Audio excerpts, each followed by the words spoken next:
میرا گمان ہے واللہ عالم، میں نے کہا تھا ان باتوں میں اختلاف کی گنجائش ہے، یہ کوئی میں قرآن و حدیث کی روح سے نہیں کہہ رہا ہوں، لیکن جو میرا مشاہدہ ہے افغانستان کی تقسیم ہو جائے گی، پختون حصہ جو ہے پاکستان کے ساتھ ملے گا، اور یہ یہاں پر وادی سندھ جس کو اقبال نے کہا ہے کارواں زی وادی دور و دراز آیت بروں، اس جہاں پر خلافت علی منہاج النبوہ کا نظام قائم ہوگا اور یہاں سے فوجیں چلیں گی، نمبر ایک۔ نمبر دو، عرب کے ریگزار میں 15ویں صدی کے مجدد کا ظہور ہو جائے گا۔ مہدی کو ہم مانتے ہیں مجدد، شیعہ مانتے ہیں 12ویں امام جو چھپے ہوئے، ان کے امام معصوم جو ہے 12، ان میں سے آخری جو ہے وہ چھپے ہوئے ہیں غار میں 1200 برس سے، اور وہ ظاہر ہوں گے، یہ ان کا عقیدہ ہے، ہمارا نہیں ہے۔ ہم سمجھتے ہیں جیسے ہر صدی میں اللہ مجدد بھیجتا رہا، اسی طریقے سے میرے گمان میں 15ویں صدی کے مجدد جو ہے وہ حضرت مہدی ہو، ان کی حکومت جا کر یہ فوج قائم کرے گی، عربوں میں دم نہیں ہوگا، وہ اپنی عیاشیوں کی وجہ سے بالکل کھوکھلے ہو چکے، دولت کی فراوانی اور عیاشی۔ یہ بھی سننے میں آتا ہے دروغ برگردن راوی کہ اگر کوئی فوجی قافلہ ان کا چل رہا ہوتا ہے تو وہ بجائے ٹرکوں میں بیٹھنے کے وہ اپنی کاروں میں بیٹھ کے ساتھ ساتھ چلتے ہیں، وہ ٹرک خالی چل رہے ہوتے ہیں، ٹرک کی سختی جو ہے، سخت سیٹ جو ہے برداشت کرنا ان کے بس کا روگ نہیں ہے۔ یعطون للمہدی، یعنی سلطان ہو، اس کی حکومت کو مستحکم کریں گے۔ پھر حضرت مہدی کی طرف سے شروع ہوگا معاملہ جہاد، اور یہ سارا جو ملک چھوٹ ہم مسلمانوں کے ہاتھ سے نکل گئے تھے یہ واپس لے گیا۔ اس میں ایک کوسچن ہے جو میرے ذہن میں بہت عرصے سے تھا، جس کا کہ جواب اب مجھے سوچا ہے، واللہ عالم، یہ ساری باتیں میں کہہ رہا ہوں میرے گمان ہے، کیسے ہوگا کہ اتنی بڑی طاقت ایٹمک پاورز کے مقابلے میں مسلمان دوبارہ میدان میں آ کر اور جیتتے چلے جائیں؟ میرا گمان یہ ہے واللہ عالم، اس پورے معاملے کا سارا جو ہے ارینا جو ہے وہ ہے مڈل ایسٹ، یورپ، جس میں حدیث میں آیا ہے کہ رومی عیسائی 80 جھنڈوں تلے تم پر حملہ کریں گے اور ہر جھنڈے کے نیچے 12,000 فوج ہوگی، 10 لاکھ۔ اور مجھے حال ہی میں معلوم ہوا ہے کہ آج کل جو ایک ڈویژن ہوتا ہے وہ 12,000 کا ہوتا ہے، تو 80 ڈویژنز آرمی آئے گی۔ لیکن معلوم ایسا ہوتا ہے کہ روس، چائنا، جاپان اور میرے خیال میں انڈیا بھی یہ نیوٹرل رہیں گے، نمٹ لو آپس میں۔ تو ابراہیمی قوموں کا جھگڑا ہے نا کہ فلسطین کس کا ہے، مسلمان کہتے ہیں ہمارا ہے، یہودی کہتے ہیں ہمارا، عیسائی کہتے ہیں ہمارا، تو نمٹ لو، سیٹل یور سکورز، لیکن کوئی ویپنز آف ماس ڈسٹرکشن استعمال نہ ہو، اگر وہ ہوئے تو پھر ہم میدان میں آ جائیں گے۔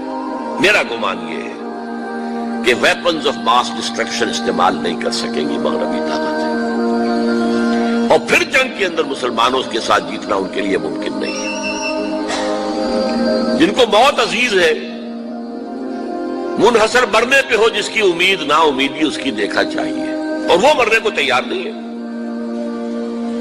وہ تو 40,000 فٹ کی بلندی سے نیزی کٹر پھینک سکتے ہیں، نیچے نہیں آئیں گے۔ اور جب نیچے کچھ اتنے تھے تو جو حشر کیا تھا، تو جو بات کہی تھی رمزفیلڈ نے، ویری ٹینیشیس فائٹرز، یہ افغان والے جو ہیں یہ تو چمٹ جانے والے ہیں، یہ ایسے جنگجو ہیں، ان سے جان چھڑانی مشکل ہے، جن کے لیے موت سب سے بڑی کامیابی ہے۔ شہادت مطلوب و مقصود مومن نہ مال غنیمت میں کشور کشائی، مسلمانوں کا مقابلہ کر سکیں۔ یہ ہے میرا گمان، واللہ اعلم۔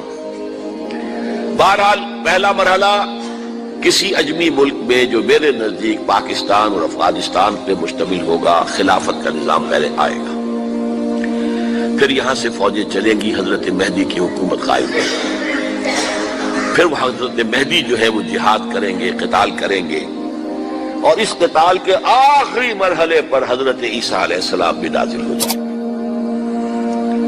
اور غالباً ان کے ذریعے سے پھر جتنا الیکٹرانک ان کا حساب کتاب ہے وہ ختم ہو جائے گا۔ حضور نے فرمایا ان کی آنکھوں میں ایسی تاثیر ہوگی، جہاں تک نگاہ جائے گی یہودی پگھل جائے گی، کوئی بہت بڑا لیزر ہوگا اور ظاہر بات ہے کہ ان کے یہ ہتھیار جو ہیں ان کا مقابلہ تو مسلمان نہیں کر سکتے، اور نہ ابھی آپ کو 100 برس بھی یہ سوچ سکتے ہیں کہ کوئی مسلمان ملک اتنی ترقی کر سکتا ہے کہ ان کے مقابلے میں پہنچ جائے ان ہتھیاروں کے معاملے میں۔ تو یہ اصل میں جو شخص سراپا معجزہ تھا، حضرت عیسیٰ جو ہیں سراپا معجزہ، پیدائش معجزہ، آسمان پر اٹھایا جانا معجزہ، خلق حیات، بنایا مٹی کا پرندہ، پھونک ماری اڑنے لگا، احیاء موتا، مردہ کو کہا اٹھو قم باذن اللہ، اٹھ گیا چلنے لگا، مادرزاد اندھے کے آنکھ پر ہاتھ پھیری اور اس کو آنکھیں اللہ نے دے دی، کوڑی کے جسم پر ہاتھ پھیرا اور کوڑ صاف۔ اس سے بڑے معجزے تو کسی کو دیے ہی نہیں گئے، سراپا معجزہ۔ وہی آ کر آخری جو بھی ہوگا معاملہ، اس کے اندر حضرت عیسیٰ کی معجزاتی شخصیت جو ہے در حقیقت وہ فیصلہ کن ہوگی۔ میرے نزدیک یہ ہیں وہ چیزیں جس کی بنا پر میں سمجھتا ہوں کہ حالات جو ہیں جدھر جا رہے ہیں، حضرت عیسیٰ کے آنے کے بعد 2 نتیجے نکلیں گے۔ عیسائیوں کا مذہب ختم ہو جائے گا۔ حدیث میں آیا ہے کہ عیسیٰ آئیں گے، یکسر الصلیب و یقتل الخنزیر، صلیب کو توڑ دیں گے۔ کیا مطلب؟ کہاں تم صلیب اٹھائے پھر رہے ہو؟ میں صلیب دیا ہی نہیں گیا، یہ سب تمہارا ایک من گھڑت قصہ ہے، مجھے تو اللہ نے پہلے ہی اٹھا لیا تھا۔ وما قتلوہ وما صلبوہ، صلیب ہی پر کھڑی ہوئی ہے عیسائیت ساری کی ساری، اور خنزیر کو قتل کر دی۔ خنزیر تم نے کیسے حلال کر لیا اپنے لیے؟ کبھی اسلامی شریعت کے اندر موسیٰ کی شریعت میں حرام تھا، وہی موسیٰ کی شریعت میں تمہیں دے کر گیا تھا۔ Don't think I have come to destroy law, یہ لا تم پر نافذ رہے گا۔ گویا کہ عیسائی مذہب ختم ہو کر اسلام میں منتخب ہو جائے گا، یہودی ایک ایک ختم کر دیا جائے گا۔ یہودی کیوں اس انجام کے مستحق ہیں؟ اللہ کا پرانا قاعدہ چلا آ رہا ہے، جس قوم کی طرف کسی رسول کو بھیجا، اگر قوم نے بحیثیت مجموعی رسول کا انکار کیا وہ ہلاک کر دی گئی۔ قوم نوح ہلاک ہوئی یا نہیں؟ قوم ہود، عاد ہلاک ہوئی یا نہیں؟ قوم سمود جن کی طرف حضرت صالح بھیجے گئے، قوم شعیب،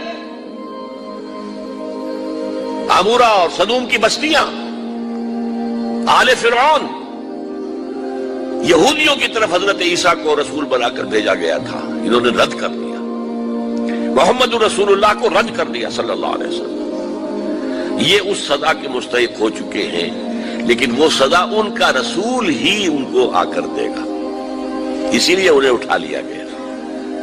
ایک پوز آ گیا ہے، مستحق تو ہو گئے تھے اسی وقت حضرت عیسیٰ کے زمانے میں کہ ہلاک کر دیے جائیں، لیکن حضرت عیسیٰ کے زمانے میں حضرت عیسیٰ کو اٹھا لیا اور ان کا معاملہ جو ہے وہ ملتوی کر دیا۔